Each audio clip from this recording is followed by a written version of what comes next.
ಆಕಾಶವಾಣಿ. ಸ್ವಾತಂತ್ರ್ಯದ ಅಮೃತ ಮಹೋತ್ಸವ,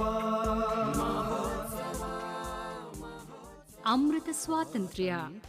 ಸ್ವಾತಂತ್ರ್ಯದ ಅಮೃತ ಮಹೋತ್ಸವ ಸಂದರ್ಭದಲ್ಲಿ ವಿಶೇಷ ಕಾರ್ಯಕ್ರಮ ಸರಣಿ. ಭಾರತದ ಅಮೃತ ಮಹೋತ್ಸವ. ವಿಷಯ ಪರಿಣಿತರು doctor SK. Aruni, doctor ಎಚ್.ಜಿ. Rajesh ಹಾಗೂ ಡಾಕ್ಟರ್ ವಿಠ್ಠಲ್ ಪೋತದಾರ್. ಕೇಳಿ ಅಮೃತ ಸ್ವಾತಂತ್ರ್ಯ.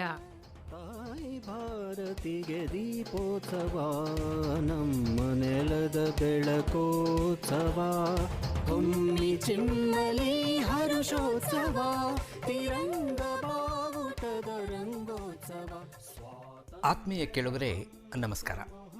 ಇವತ್ತಿನ ಅಮೃತ ಸ್ವಾತಂತ್ರ್ಯ ಕಾರ್ಯಕ್ರಮಕ್ಕೆ ನಿಮಗೆಲ್ಲ ಆತ್ಮೀಯ ಸ್ವಾಗತ. ಇಂದಿನ ಕಾರ್ಯಕ್ರಮದಲ್ಲಿ 1857ರ ಪ್ರಥಮ ಸ್ವಾತಂತ್ರ್ಯ ಸಂಗ್ರಾಮದ ಬಗ್ಗೆ ಹಾಗೂ ಸಾಂವಿಧಾನಿಕ ಬೆಳವಣಿಗೆಯ ಆಡಳಿತಾತ್ಮಕ ಸುಧಾರಣೆಗಳ ಬಗ್ಗೆ ವಿವರಗಳನ್ನು ವಿಷಯ ತಜ್ಞರಿಂದ ಕೇಳಲಿದ್ದೀರಿ.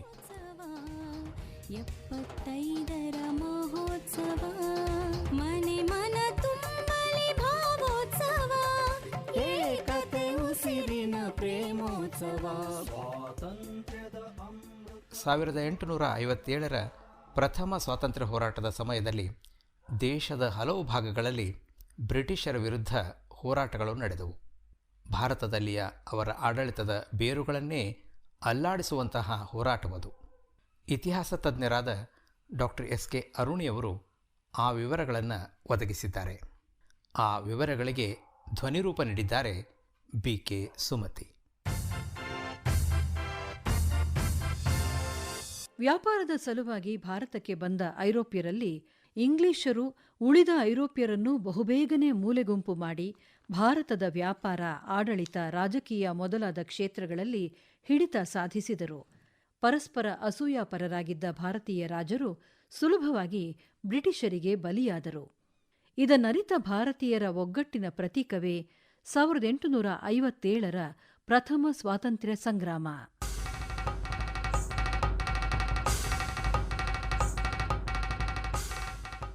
ಪ್ರಥಮ ಸ್ವಾತಂತ್ರ್ಯ ಸಂಗ್ರಾಮಕ್ಕೆ ಹಲವು ವಿದ್ಯಮಾನಗಳು ಕಾರಣವಾದವು.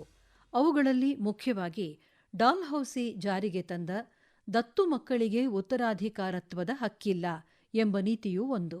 ಈ ನೀತಿಯ ಅಡಿ 11 ಭಾರತೀಯ ರಾಜ್ಯಗಳು ಮತ್ತು ಸಂಸ್ಥಾನಗಳನ್ನು ವಶಪಡಿಸಿಕೊಳ್ಳಲಾಯಿತು. ಜೊತೆಗೆ ಡಾಲ್ಹೌಸಿ ನೇಮಿಸಿದ ಇನಾಮ್ ಆಯೋಗ ದಂಗೆಗೆ 5 ವರ್ಷಗಳ ಮೊದಲು ದಖನ್ನಲ್ಲಿ 20,000 ಎಸ್ಟೇಟುಗಳನ್ನು ವಶಪಡಿಸಿಕೊಂಡಿತು. ಅಂತಿಮವಾಗಿ ಭಾರತೀಯ ಜಮೀನ್ದಾರರನ್ನು, ಅದರಲ್ಲಿ ದುಡಿಯುವ ವರ್ಗವನ್ನು ನಿರುದ್ಯೋಗಿಗಳನ್ನಾಗಿ ಮಾಡಿತು. ಬ್ರಿಟಿಷರು ಇಂಗ್ಲೆಂಡ್ನಲ್ಲಿ ತಯಾರಿಸಿದ ಸರಕುಗಳನ್ನು ಭಾರತಕ್ಕೆ ತಂದು ಮಾರಲಾರಂಭಿಸಿದರು. ಇದರಿಂದ ನೇಕಾರರು, ಹತ್ತಿ ಕಾರ್ಮಿಕರು, ಕಮ್ಮಾರರು ಮೊದಲಾದವರು ನಿರುದ್ಯೋಗಿಗಳಾದರು, ಬೀದಿ ಪಾಲಾದರು, ಗುಡಿ ಕೈಗಾರಿಕೆಗಳು ನೆಲಕಚ್ಚಿದುವು. ಹೀಗೆ ಅಧಿಕಾರ ಕಳೆದುಕೊಂಡವರು, ಅವರ ಆಶ್ರಿತರು ಮತ್ತು ಅನುಯಾಯಿಗಳು ಬ್ರಿಟಿಷರ ವಿರುದ್ಧ ಹೋರಾಡಲು ಅವಕಾಶಕ್ಕಾಗಿ ಕಾಯುತ್ತಿದ್ದರು. 1856ರಲ್ಲಿ ಎನ್ಫೀಲ್ಡ್ ರೈಫಲ್ ಎಂಬ ಹೊಸ ಆಯುಧಗಳನ್ನು ಸೇನೆಯಲ್ಲಿ ಬಳಸಲಾರಂಭಿಸಿದರು. ಇದಕ್ಕೆ ಕಾರ್ಟ್ರಿಡ್ಜ್ಗಳನ್ನು ಬಳಸ್ತಾ ಇದ್ರು. ಈ ಕಾರ್ಟ್ರಿಡ್ಜ್ಗಳಿಗೆ ಕೊಬ್ಬು ಸವರಿದ ಕಾಗದವನ್ನು ಸುತ್ತಲಾಗ್ತಾ ಇತ್ತು. ಈ ಕಾಗದವನ್ನು ಸೈನಿಕರು ತಮ್ಮ ಹಲ್ಲಿನ ಸಹಾಯದಿಂದ ಹರಿದು ರೈಫಲ್ಗೆ ತುಂಬಬೇಕಿತ್ತು. ಈ ಕಾಗದವನ್ನು ಗೋವು ಮತ್ತು ಹಂದಿಯ ಕೊಬ್ಬಿನಿಂದ ತಯಾರಿಸಿದ್ದಾರೆ ಎಂಬ ವದಂತಿ ಹರಡಿತು. ಇದು ಬರ್ಹಾಂಪುರದ ಬ್ರಿಟಿಷರ ಸೇವೆಯಲ್ಲಿದ್ದ ಹಿಂದೂ ಮತ್ತು ಮುಸಲ್ಮಾನರು ತಿರುಗಿ ಬೀಳುವಂತೆ ಮಾಡಿತು. ಒಂದುಗೂಡುವ ನಾವು ರಾಷ್ಟ್ರ ಕಟ್ಟುವ, ಗಟ್ಟಿ ರಾಷ್ಟ್ರ ಕಟ್ಟುವ, ಒಂದುಗೂಡುವ ನಾವು ರಾಷ್ಟ್ರ ಕಟ್ಟುವ, ಗಟ್ಟಿ ರಾಷ್ಟ್ರ ಕಟ್ಟುವ.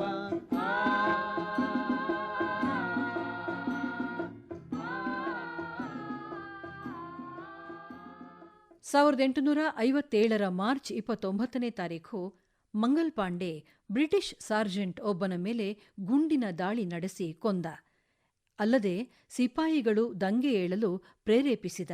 ಕೊನೆಗೆ ಬ್ರಿಟಿಷರು ಅವನನ್ನು ಸೆರೆಹಿಡಿದು ಮರಣದಂಡನೆಗೆ ಗುರಿಪಡಿಸಿದರು. ದೆಹಲಿ ಸಮೀಪದ ಮೀರತ್ನಲ್ಲಿ 1857ರ ಮೇ 10ನೇ ತಾರೀಖು ಭಾನುವಾರ ಸಂಜೆ ಬ್ರಿಟಿಷರ ಸೇನೆಯಲ್ಲಿದ್ದ ಭಾರತೀಯ ಸಿಪಾಯಿಗಳು ದಂಗೆ ಎದ್ದರು.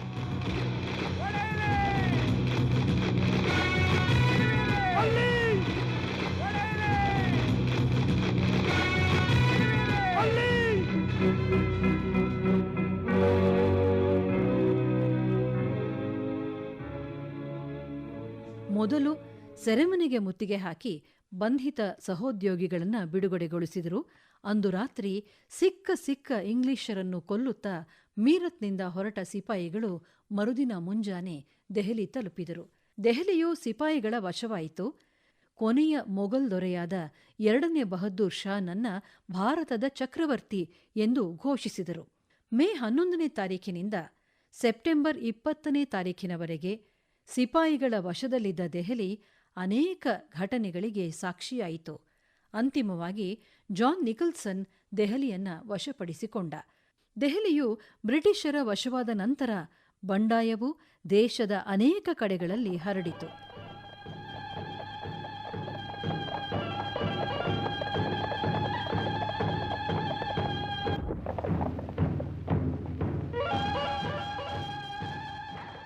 ಉತ್ತರ ಪ್ರದೇಶದ ಔದ್ ಪ್ರಾಂತ್ಯವು ನಿಜವಾದ ರಣರಂಗವಾಯಿತು. ಲಕ್ನೋ, ಕಾನ್ಪುರ್, ಬರೇಲಿ, ಅಲಹಾಬಾದ್, ಬನಾರಸ್, ಫೈಜಾಬಾದ್, ಝಾನ್ಸಿ, ಜಗದೀಶ್ಪುರ್, ಧನ್ಪುರ್ ಮತ್ತು ಪಾಟ್ನಾ ಇವೆಲ್ಲ ಬಂಡಾಯದ ಪ್ರಮುಖ ಕೇಂದ್ರಗಳಾದವು. ಲಕ್ನೋದಲ್ಲಿ ಬೇಗಂ ಹಜರ್ ಮಹಲ್ ಬಂಡಾಯವನ್ನ ಮುನ್ನಡೆಸ್ತಾ ಇದ್ಲು.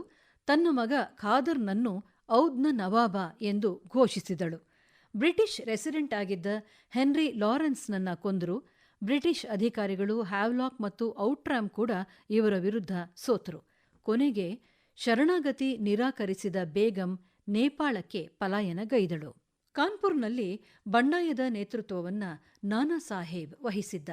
1857 ಜೂನ್ 23ನೇ ತಾರೀಖು ನಾನಾ ಸಾಹೇಬ್ ಸಹಚರ ತಾಂತ್ಯಾ ಟೋಪೆಗೆ ಬ್ರಿಟಿಷ್ ಸೈನ್ಯಾಧಿಕಾರಿ ಸರ್ ಹ್ಯೂವಿಲರ್ ಶರಣಾದ. ಆದರೆ ಡಿಸೆಂಬರ್ ತಿಂಗಳಲ್ಲಿ ಸರ್ ಕ್ಯಾಂಪ್ಬೆಲ್ ಕಾನ್ಪುರವನ್ನ ವಶಪಡಿಸಿಕೊಂಡ. ನಾನಾ ಸಾಹೇಬ್ ನೇಪಾಳಕ್ಕೆ ಪಲಾಯನ ಮಾಡಿದ. ತಾಂತ್ಯಾ ಟೋಪೆಯು ತಪ್ಪಿಸಿಕೊಂಡು ಹೋಗಿ ಝಾನ್ಸಿಯ ರಾಣಿ ಲಕ್ಷ್ಮೀಬಾಯಿ ಜೊತೆ ಸೇರಿದ. ಬ್ರಿಟಿಷರು ದತ್ತು ಮಕ್ಕಳಿಗೆ ಹಕ್ಕಿಲ್ಲ ಅನ್ನುವ ನೀತಿಯಡಿ ಝಾನ್ಸಿಯನ್ನು ವಶಪಡಿಸಿಕೊಂಡಾಗ ಆಕೆ ಸಹಜವಾಗಿ ಆಕ್ರೋಶಗೊಂಡಳು. ಸಿಪಾಯಿಗಳು ಲಕ್ಷ್ಮೀಬಾಯಿಯನ್ನು ಝಾನ್ಸಿಯ ರಾಣಿ ಎಂದು ಘೋಷಿಸಿದರು. ಆಗ ಲಕ್ಷ್ಮೀಬಾಯಿ ಮತ್ತು ತಾಂತ್ಯಾ ಟೋಪೆ ಗ್ವಾಲಿಯರ್ ಮೇಲೆ ದಾಳಿ ಮಾಡಿದರು. ಆದರೆ ಗ್ವಾಲಿಯರ್ನ ಸಿಂಧಿಯಾ ಬ್ರಿಟಿಷರಿಗೆ ನಿಷ್ಠೆಯನ್ನು ತೋರ್ಪಡಿಸಿ ಆಗ್ರಾಗೆ ಪಲಾಯನಗೈದ. ಗ್ವಾಲಿಯರ್ 1858 ಜೂನ್ನಲ್ಲಿ ಬ್ರಿಟಿಷರ ವಶವಾಯಿತು. ರಾಣಿ ಲಕ್ಷ್ಮೀಬಾಯಿ ಶೌರ್ಯದಿಂದ ಹೋರಾಡುತ್ತಾ 1858 ಜೂನ್ 17ನೇ ತಾರೀಖು ಮರಣ ಹೊಂದಿದಳು.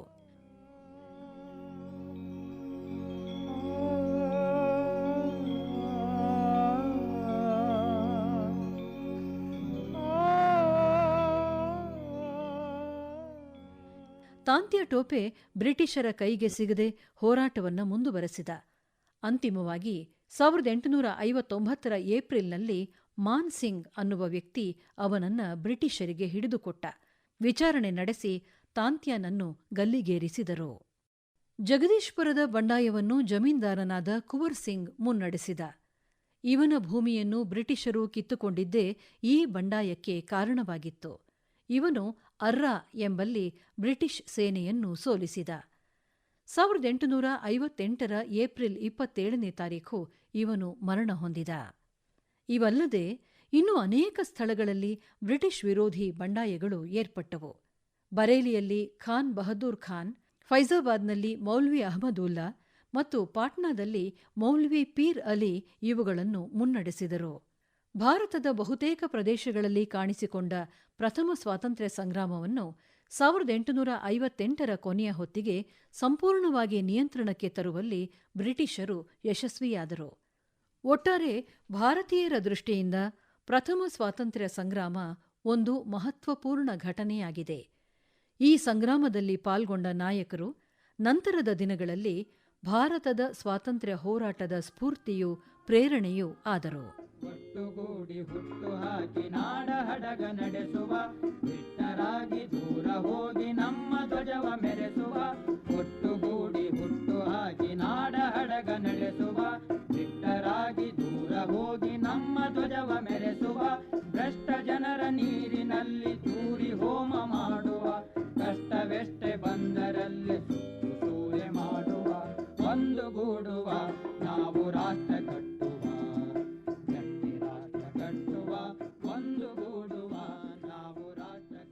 ಬ್ರಿಟಿಷರ ವಿರುದ್ಧ ದೇಶದ ವಿವಿಧ ಪ್ರಾಂತ್ಯಗಳಲ್ಲಿ ನಡೆದ ಹೋರಾಟಗಳಂತೆಯೇ ನಮ್ಮ ರಾಜ್ಯದಲ್ಲೂ ಕೂಡ ನಡೆದವು.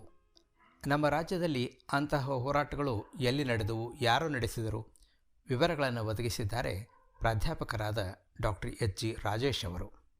ಈ ವಿವರಗಳಿಗೆ ಧ್ವನಿರೂಪ ನೀಡಿದ್ದಾರೆ ಡಾಕ್ಟರ್ ಎನ್. ರಘು. 1857ರ ಪ್ರಥಮ ಸ್ವಾತಂತ್ರ್ಯ ಸಂಗ್ರಾಮದ ಕಾಲದಲ್ಲಿ ಕರ್ನಾಟಕದಲ್ಲಿ ಸಂಭವಿಸಿದ ಮೊದಲ ಬಂಡಾಯ ಎಂದರೆ ಮುಧೋಳ ಸಮೀಪದ ಹಲಗಲಿಯ ಬೇಡರ ಬಂಡಾಯ. ಬೇಡರು 1857ರಲ್ಲಿ ಬ್ರಿಟಿಷ್ ಸರ್ಕಾರ ತಂದ ಶಸ್ತ್ರಾಸ್ತ್ರ ನಿಷೇಧ ಕಾಯ್ದೆಯನ್ನು ವಿರೋಧಿಸಿದರು.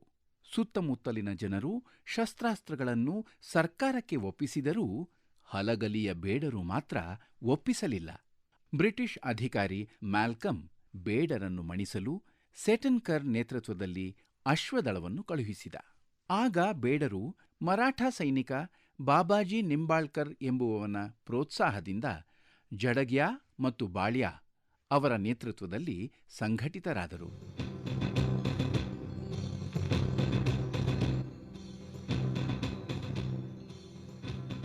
ಬ್ರಿಟಿಷ್ ಪಡೆ 1857ರ ನವೆಂಬರ್ 29ರಂದು ಹಲಗಲಿಯ ಬೇಡರ ಮೇಲೆ ಎರಗಿತು.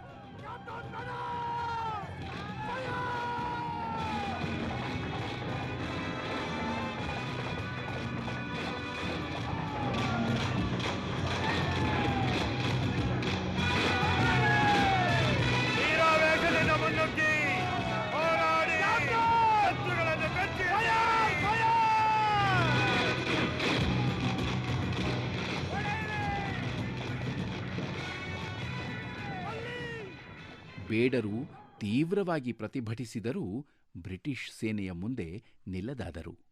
ಈ ಹೋರಾಟದಲ್ಲಿ ನಿಂಬಾಳ್ಕರ್ ಕೂಡ ಮಡಿದ. ಊರೊಳಗೆ ಅಡಗಿದ್ದ ಬೇಡರನ್ನು ಕೊಲ್ಲಲು ಸೆಟನ್ಕರ್ ಊರಿಗೇ ಬೆಂಕಿ ಹೆಚ್ಚಿಸಿದ.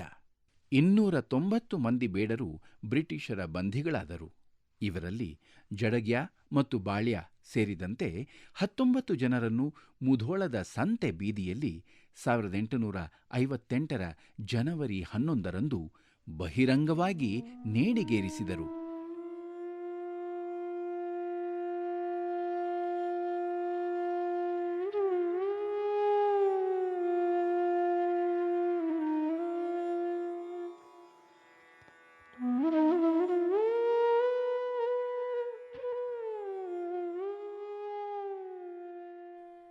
ತಪ್ಪಿಸಿಕೊಂಡ ಕೆಲವು ಬೇಡರು ಸುರಪುರದ ನಾಯಕನಲ್ಲಿ ಆಶ್ರಯ ಪಡೆದರು. ಹಲಗಲಿಯ ಬೇಡರ ಹೋರಾಟ ಬುಡಕಟ್ಟು ಜನರ ಸ್ವಾತಂತ್ರ್ಯ ಪ್ರೇಮಕ್ಕೆ ವಿಶಿಷ್ಟ ಉದಾಹರಣೆಯಾಗಿ ಚರಿತ್ರೆಯಲ್ಲಿ ದಾಖಲಾಗಿದೆ. ನಂತರ ಕರ್ನಾಟಕದಲ್ಲಿ ನಡೆದ ಹೋರಾಟಗಳಲ್ಲಿ ಸುರಪುರದ ವೆಂಕಟಪ್ಪ ನಾಯಕನ ಹೋರಾಟ ಬಹುಮುಖ್ಯವಾದದ್ದು. 1841ರಲ್ಲಿ ಯಾದಗಿರಿ ಜಿಲ್ಲೆಯ ಸುರಪುರದ ಕೃಷ್ಣಪ್ಪ ನಾಯಕ ಮರಣ ಹೊಂದಿದಾಗ ಅವನ ಮಗ ವೆಂಕಟಪ್ಪ ನಾಯಕ ಅಪ್ರಾಪ್ತ ವಯಸ್ಸಿನ ಬಾಲಕನಾಗಿದ್ದ. 1853ರಲ್ಲಿ ಪ್ರಾಪ್ತ ವಯಸ್ಕನಾದ ವೆಂಕಟಪ್ಪ ನಾಯಕ ಆಡಳಿತ ಸೂತ್ರವನ್ನು ವಹಿಸಿಕೊಂಡ. ಆ ವೇಳೆಗಾಗಲೇ ನಿಜಾಮ ಮತ್ತು ಬ್ರಿಟಿಷರು ಸೇರಿ ಸುರಪುರದ ಖಜಾನೆಯನ್ನು ಬರಿದು ಮಾಡಿದ್ದರು. ರಾಜ್ಯದ ಪ್ರಗತಿ ಕುಂಠಿತಗೊಂಡಿತ್ತು. ಇದು ಸಹಜವಾಗಿ ವೆಂಕಟಪ್ಪನಲ್ಲಿ ಬೇಸರ ತರಿಸಿತ್ತು. ಇದಾದ ನಂತರ ಬ್ರಿಟಿಷರ ವಿರುದ್ಧ ದಂಗೆ ಏಳಲು 1857ರಲ್ಲಿ ಮರಾಠರ ನಾನಾ ಸಾಹೇಬನ ಪ್ರತಿನಿಧಿಗಳು ಸುರಪುರಕ್ಕೆ ಬಂದು ಅರಸನೊಂದಿಗೆ ರಹಸ್ಯ ಮಾತುಕತೆ ನಡೆಸಿದರು. ಸುರಪುರದ ಅರಸನ ಪ್ರತಿನಿಧಿಯಾದ ಮಹಿಪಾಲ್ ಸಿಂಗ್ ಎಂಬಾತ ಬೆಳಗಾವಿಯಲ್ಲಿದ್ದ ಬ್ರಿಟಿಷರ ವಿರುದ್ಧ ದಂಗೆ ಏಳಲು ಪ್ರಯತ್ನಿಸಿ ಸಿಕ್ಕಿಬಿದ್ದ. ಆಗ ಆತ ತಾನು ಸುರಪುರದ ನಾಯಕನಿಂದ ನಿಯುಕ್ತನಾಗಿದ್ದಾಗಿ ತಿಳಿಸಿದ. ಈ ಬೆಳವಣಿಗೆಯ ನಂತರ ಬ್ರಿಟಿಷರು ಸುರಪುರದ ವೆಂಕಟಪ್ಪ ನಾಯಕನಿಗೆ ಪತ್ರ ಬರೆದು ಶಾಂತಿಯಿಂದ ನಡೆದುಕೊಳ್ಳುವಂತೆ ಎಚ್ಚರಿಸಿದರು. ಇದೇ ಹೊತ್ತಿಗೆ ಸರಣಿ ದರೋಡೆಗಳು ನಡೆದವು. ಇದಕ್ಕೆಲ್ಲ ವೆಂಕಟಪ್ಪನ ಪ್ರಚೋದನೆಯೇ ಕಾರಣ ಎಂದು ಬ್ರಿಟಿಷರು ಶಂಕಿಸಿದರು.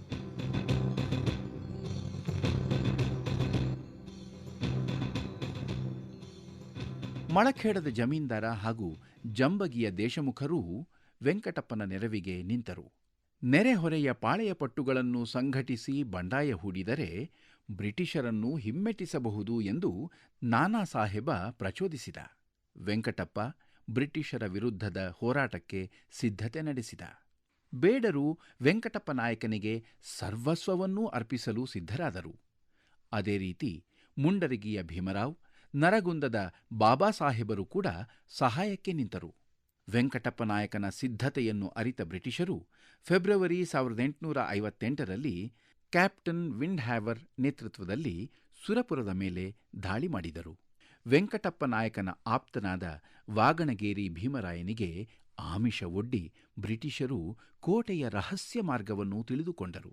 ಸುರಪುರವನ್ನು ಮುತ್ತುವಲ್ಲಿ ಯಶಸ್ವಿಯಾದರು. ಆದರೆ ವೆಂಕಟಪ್ಪ ನಾಯಕ ಅಲ್ಲಿಂದ ತಪ್ಪಿಸಿಕೊಂಡು ಹೈದರಾಬಾದಿಗೆ ಪಲಾಯನಗೈದ. ಹೈದರಾಬಾದಿನಲ್ಲಿ ಅರಬರು ಮತ್ತು ರೋಹಿಲ ಸೈನಿಕರನ್ನು ಸಂಘಟಿಸಿ ಸೈನ್ಯವನ್ನು ಕಟ್ಟುವ ತಯಾರಿಯಲ್ಲಿ ಇದ್ದ. ಇದನ್ನು ತಿಳಿದ ಹೈದರಾಬಾದಿನ ನಿಜಾಮ ಸಾಲಾರ್ ಜಂಗ್ ವೆಂಕಟಪ್ಪ ನಾಯಕನನ್ನು ಹಿಡಿದು ಬ್ರಿಟಿಷರಿಗೆ ಒಪ್ಪಿಸಿದ. ಸಿಕಂದರಾಬಾದಿನಲ್ಲಿ ವಿಚಾರಣೆಯ ಪ್ರಹಸನ ನಡೆಸಿ ವೆಂಕಟಪ್ಪ ನಾಯಕನಿಗೆ ಜೀವಾವಧಿ ಶಿಕ್ಷೆ ವಿಧಿಸಿದರು. ಆದರೆ ಸ್ವಾಭಿಮಾನಿಯಾದ ವೆಂಕಟಪ್ಪ ನಾಯಕನಿಗೆ ಇದು ಇಷ್ಟವಿರಲಿಲ್ಲ. ಅವನನ್ನು ಮದ್ರಾಸಿಗೆ ಕರೆದೊಯ್ಯುವಾಗ ಬ್ರಿಟಿಷ್ ಅಧಿಕಾರಿಯ ಪಿಸ್ತೂಲಿನಿಂದ ವೆಂಕಟಪ್ಪ ನಾಯಕ ಸ್ವತಃ ಗುಂಡು ಹಾರಿಸಿಕೊಂಡು ಸತ್ತ.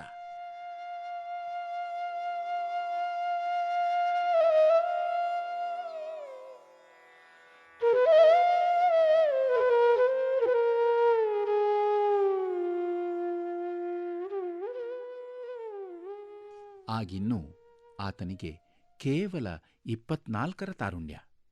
ವೆಂಕಟಪ್ಪ ನಾಯಕನಂತೆಯೇ ಬ್ರಿಟಿಷರ ವಿರುದ್ಧ ಬಂಡಾಯವೆದ್ದವರಲ್ಲಿ ನರಗುಂದದ ಬಾಬಾ ಸಾಹೇಬನೂ ಒಬ್ಬ.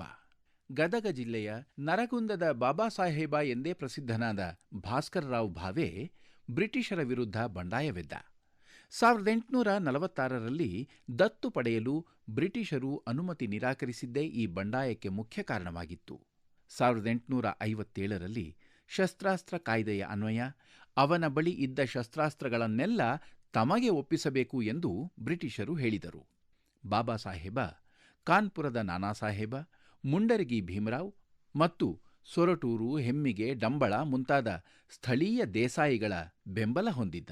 ಬ್ರಿಟಿಷರಿಗೆ ಅನುಮಾನ ಬಾರದಂತೆ ಬಾಬಾ ಸಾಹೇಬ ನರಗುಂದದ ಕೋಟೆಯಲ್ಲಿದ್ದ ಶಸ್ತ್ರಾಸ್ತ್ರಗಳನ್ನು ಬ್ರಿಟಿಷರಿಗೆ ಒಪ್ಪಿಸುವ ನಾಟಕವಾಡಿದ. ಶಸ್ತ್ರಾಸ್ತ್ರವನ್ನು ಧಾರವಾಡಕ್ಕೆ ಕಳುಹಿಸುವ ಮಾರ್ಗ ಮಧ್ಯದಲ್ಲಿ ತನ್ನವರಿಂದಲೇ ಲೂಟಿ ಮಾಡಿಸಿ ಮತ್ತೆ ನರಗುಂದಕ್ಕೆ ತರುವಂತೆ ತಂತ್ರ ರೂಪಿಸಿದ. ಇದನ್ನು ಅರಿತ ಬ್ರಿಟಿಷ್ ಸೇನಾಪತಿ ಮ್ಯಾನ್ಷನ್ 18 ಸವಾರರೊಡನೆ ನರಗುಂದದ ಕಡೆಗೆ ಹೊರಟ. ಮಾರ್ಗ ಮಧ್ಯದಲ್ಲಿ ಸುರೇಬಾನ ಎಂಬ ಊರಿನ ದೇವಾಲಯದಲ್ಲಿ ರಾತ್ರಿ ತಂಗಿದ್ದ ಮ್ಯಾನ್ಷನ್ ಮೇಲೆ ಬಾಬಾ ಸಾಹೇಬನ ಅನುಯಾಯಿಗಳು ದಾಳಿ ಮಾಡಿ ಕೊಂದರು.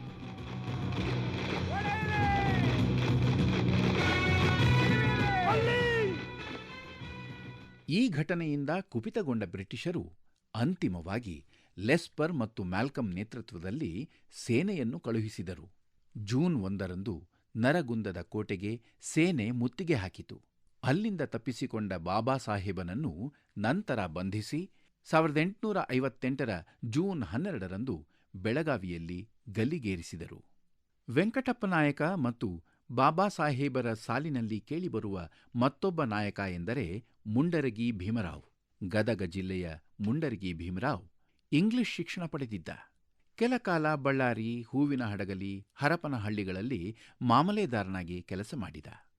ಆಂಗ್ಲ ಅಧಿಕಾರಿಯೊಬ್ಬನೊಂದಿಗೆ ಭಿನ್ನಾಭಿಪ್ರಾಯ ಹೊಂದಿದ ಇವನು ನೌಕರಿಯನ್ನೇ ತೊರೆದು ಹೊರಬಂದ. ನೆರೆಹೊರೆಯ ದೇಸಾಯಿಗಳ ಸಹಕಾರದಿಂದ ಬ್ರಿಟಿಷರ ವಿರುದ್ಧ ದಂಗೆ ಎದ್ದ. ಅಲ್ಲದೆ ಹೆಮ್ಮಿಗೆ ದೇಸಾಯಿ ಕೆಂಚನಗೌಡನ ನೆರವಿನಿಂದ ಗದುಗಿನ ಖಜಾನೆಯನ್ನು ಲೂಟಿ ಮಾಡಿದ. ಬ್ರಿಟಿಷ್ ಸರ್ಕಾರ ಇವರ ಸುಳಿವು ಕೊಟ್ಟವರಿಗೆ 10,000 ರೂಪಾಯಿಗಳ ಬಹುಮಾನ ನೀಡುವುದಾಗಿ ಘೋಷಿಸಿತು. ಆಗ ಇವನು ಕೊಪ್ಪಳದ ಬೆಟ್ಟದ ಕೋಟೆಯನ್ನು ಪ್ರವೇಶಿಸಿ ಅಲ್ಲಿ ठिकाणे ಹೂಡಿದ. ಆದರೆ ಮೇ 1858ರಲ್ಲಿ ಬ್ರಿಟಿಷರು ಕೊಪ್ಪಳ ಕೋಟೆಯನ್ನು ವಶಪಡಿಸಿಕೊಂಡು ಭೀಮರಾವ್ ಮತ್ತು ಕೆಂಚನಗೌಡನನ್ನು ಕೊಂದರು. ಎನ್ನ ದೇಶ ಬಾಂಧವರೇ, ಕಂಬನಿಗಳ ನೆರಳ ಚಿಮ್ಮಿ ಪ್ರಾಣಾಹುತಿ ನೀಡಿದ ಅವರ ಸಂಸ್ಮರಿಸಿರಿಯ ಬಲಿದಾನ. ನೀವು ಅವರನ್ನು ಮರೆಯಲು ಬರುವುದಿಲ್ಲ. ಬದುಕುವುದಕ್ಕಾಗಿ 1857ರ ಆಸುಪಾಸಿನಲ್ಲಿ ನಡೆದ ಕರ್ನಾಟಕದ ಈ ಎಲ್ಲ ಬಂಡಾಯಗಳು ಭಾರತೀಯರ ಆಂತರ್ಯದಲ್ಲಿ ಜ್ವಲಿಸುತ್ತಿದ್ದ ಸ್ವಾತಂತ್ರ್ಯ ಹೋರಾಟದ ಕಿಡಿಗಳೇ ಆಗಿದ್ದವು. ಈ ಹೋರಾಟಗಳು ಮುಂದಿನ ಸ್ವಾತಂತ್ರ್ಯ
58-59ರಲ್ಲಿ ಉತ್ತರ ಕನ್ನಡದ ಸೂಪಾದಲ್ಲಿ ಹಾಗೂ 1867ರಲ್ಲಿ ಬೀದರ್ನ ಭಾಲ್ಕಿಯಲ್ಲಿಯೂ ಬಂಡಾಯಗಳು ನಡೆದವು.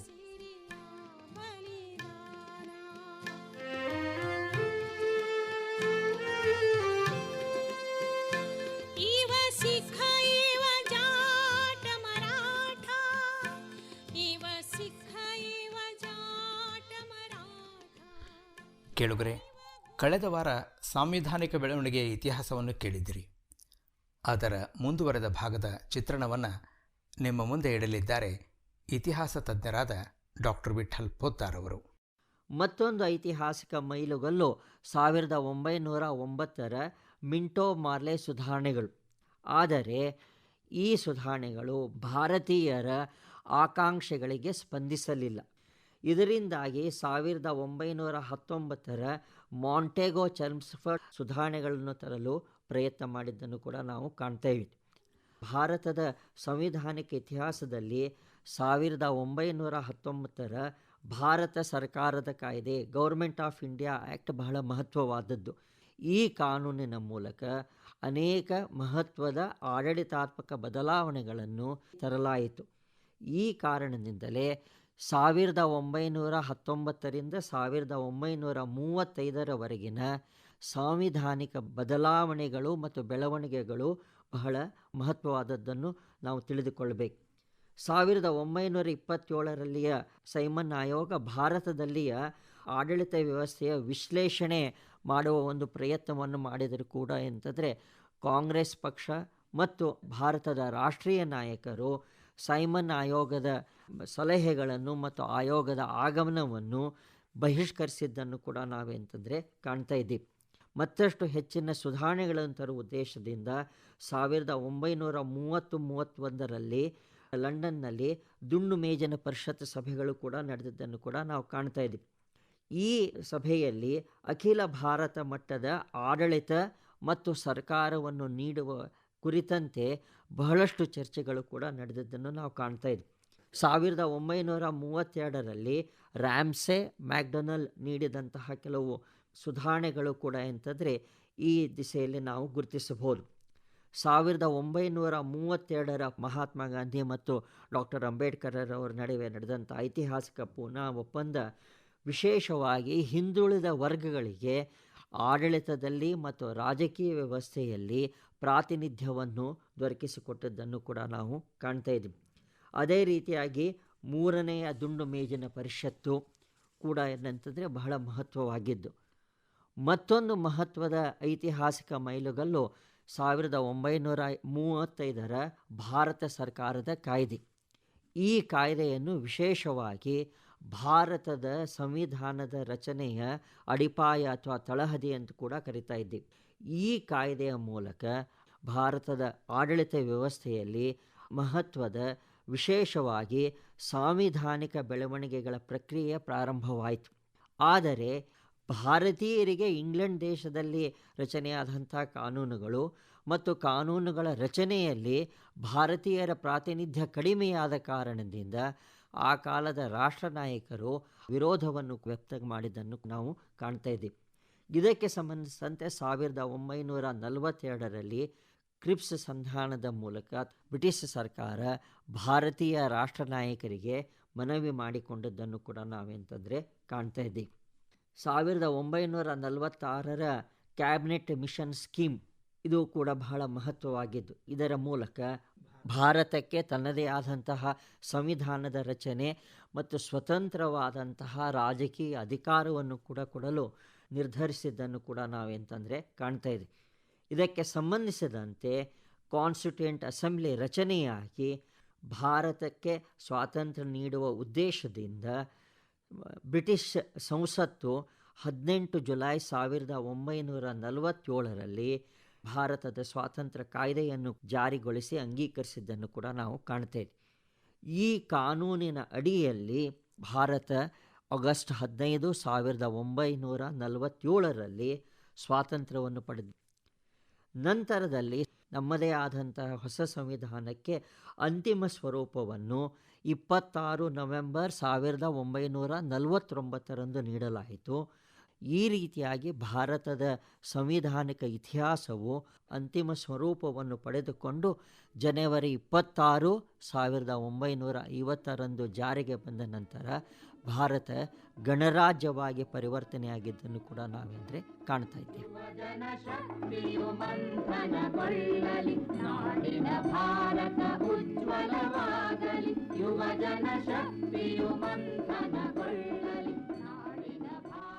ಭಾರತದ ಸ್ವಾತಂತ್ರ್ಯ ಹೋರಾಟದ ಸುದೀರ್ಘ ಪಯಣದ ಮುಂದಿನ ಭಾಗದಲ್ಲಿ 1858ರ ಬ್ರಿಟನ್ನ ರಾಣಿಯ ಘೋಷಣೆ, ಕ್ವೀನ್ಸ್ ಪ್ರೊಕ್ಲಮೇಷನ್ ಎಂದೇ ಗುರುತಿಸಲಾಗುವ ಐತಿಹಾಸಿಕ ಬದಲಾವಣೆಗಳ ಚಿತ್ರಣ ಮೂಡಿಬರಲಿದೆ. ಮತ್ತೆ ಬರುವ ಸೋಮವಾರ ಭೇಟಿಯಾಗೋಣ.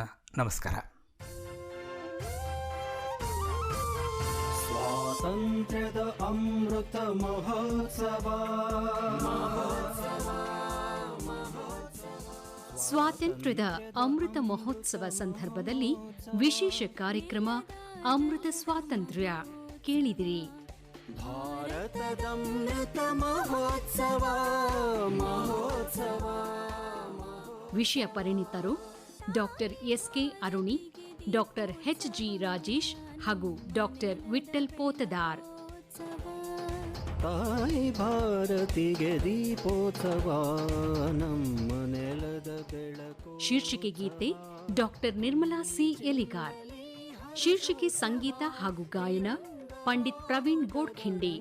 ಸಹಗಾಯನ ಶ್ವೇತಾ ಕುಮಾರಿ ಪಿ.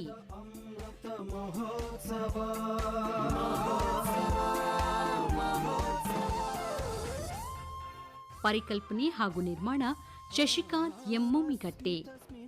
ಮಹೋತ್ಸವ 75ರ ಮಹೋತ್ಸವ. ಆಕಾಶವಾಣಿ ಬೆಂಗಳೂರು ಕೇಂದ್ರದಲ್ಲಿ ಸಿದ್ಧಗೊಂಡ ಈ ಕಾರ್ಯಕ್ರಮ ರಾಜ್ಯದ ಎಲ್ಲ ಆಕಾಶವಾಣಿ ಕೇಂದ್ರಗಳಿಂದ ಏಕಕಾಲಕ್ಕೆ ಪ್ರಸಾರವಾಯಿತು. ಅಮೃತ ಮಹೋತ್ಸವ.